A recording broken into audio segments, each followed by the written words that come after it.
Is it to be the only kid in the world to work out the same gym where Manny Pacquiao's working out?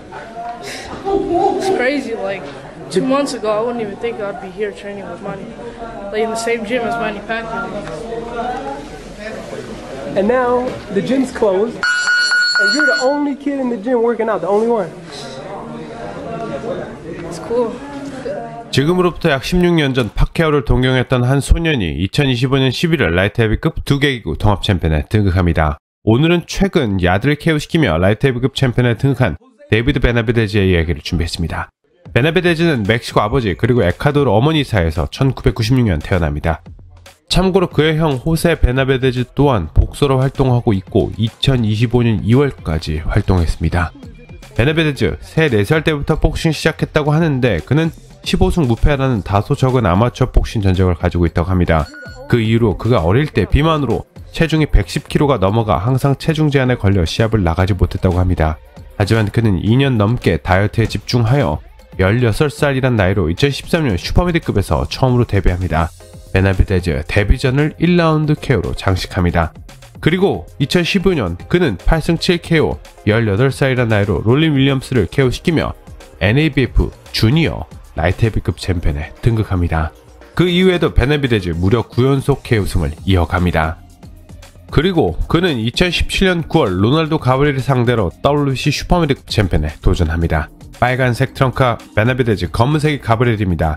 베나비데즈 라운드 초반부터 강한 펀치로 가브리엘을 압박하며 기세를 가져옵니다. 베나비데즈의 강한 훅이 적중합니다. 베나비데즈의 훅이 시그니처입니다. 너무 좋습니다. 와, 양훅 날카롭게 들어갑니다. 하지만 가브리엘도 만만치 않은 상대입니다. 라운드 중반 가브리엘의 반격이 시작됩니다. 강한 원투 콤비네이션으로 베나비데즈를 몰아갑니다. 스트레이트 좋았고요. 그렇지만 베나비데즈 다시 한번 강한 훅을 적중시키며 그런 가브리엘을 저지합니다. 확실히 베나비데즈 긴 리치와 신장에서 뿜어져 나오는 공격력이 좋습니다.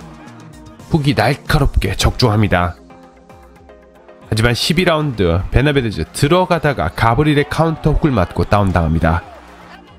그렇게 마지막까지 경기 마무리되고 경기 결과는 베나비데즈의 판정 승리로 끝납니다. 하지만 마지막 라운드 다운을 비롯 찝찝한 논란을 남긴 경기였습니다. 그래서 두 선수 약 5개월 뒤 바로 2차전을 가집니다. 빨간색 트렁크 베나비데즈, 하얀색이 가브리엘입니다. 2차전은 베나비데즈 1차전의 논란을 잠재우기 위해 라운드 초반부터 폭풍처럼 가브리엘을 몰아갑니다.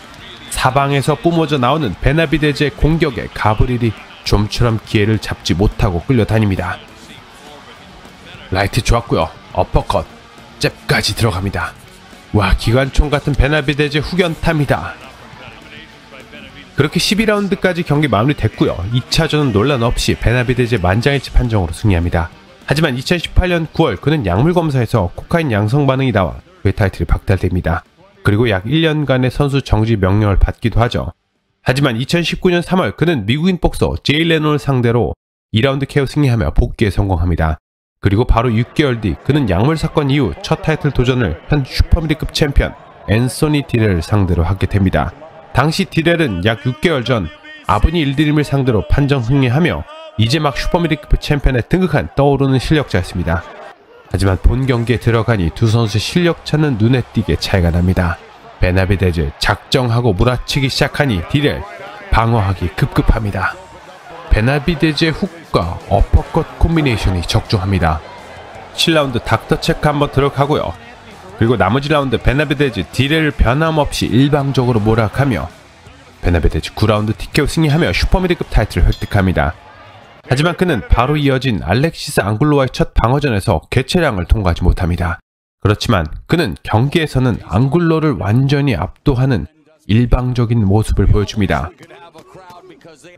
베나비데즈의 잽과 라이트 훅이 연속으로 적중합니다. 그리고 11라운드 앙글로 코너 측에서 경기 포기하며 베나비데즈 승리합니다. 하지만 베나비데즈 앞서 말씀드린 것처럼 개체량을 통과하지 못했기 때문에 그는 코카인 사건 이후 두 번째로 타이틀이 또 박탈됩니다. 베나비데즈 그 이후 2021년 3월 로널드 앨리스를 11라운드 KO시키며 이기고 키런 데이비스를 7라운드 KO시키며 다시 한번 부활의 신호탄을 쏘아 올립니다. 그리고 베나비데즈 2012년 5월 중량급의 또 다른 강자 데이비드 류무를 상대로 WBC 슈퍼미드급 잠정 타이틀전을 합니다. 또 TKO 승리하며 베나비데즈 WBC 슈퍼미드급 잠정 챔피언에 등극합니다. 그 후 그는 전 슈퍼미드급 챔피언 캘럽 플란트를 상대로 판정승, 전 미드급 챔피언 안드라데를 6라운드 경기 포기시키며 이기고 2번의 방어전을 완수합니다. 당시 슈퍼미드급은 카넬로 알바레즈가 천하통일한 상태였습니다. 하지만 카넬로 알바레즈와 베나비데즈의 경기는 성사되지 않습니다. 그래서 베나비데즈는 라이트 헤비급으로 체급을 올려 전 라이트 헤비급 챔피언 올렉산드로 그보즈딕을 상대로 라이트 헤비급 챔피언에 도전합니다. 그보즈딕의 회색 트렁크, 베나비데즈가 녹색과 빨간색 트렁크입니다.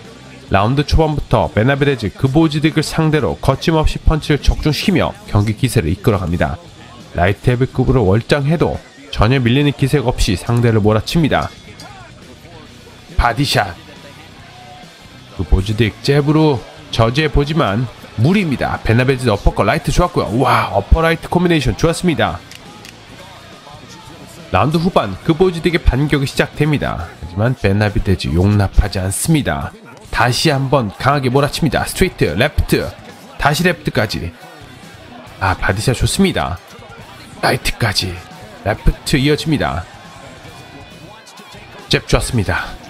그렇게 12라운드까지 경기 마무리되고 베나비데즈 만장일치 판정으로 승리하며 라이트 헤비급 챔피언에 등극합니다. 하지만 이 타이틀은 인트림 잠정 타이틀이었습니다. 그리하여 2025년 2월 베나비데즈는 데이비드 모렐을 상대로 WBA 레귤러 헤비급 타이틀에 도전합니다. 베나비데즈가 빨간색 트렁크, 모렐이 검은색 트렁크입니다. 베나비데즈 라운드 초반부터 모렐에게 강한 주먹을 적중시키며 경기를 이끌어갑니다.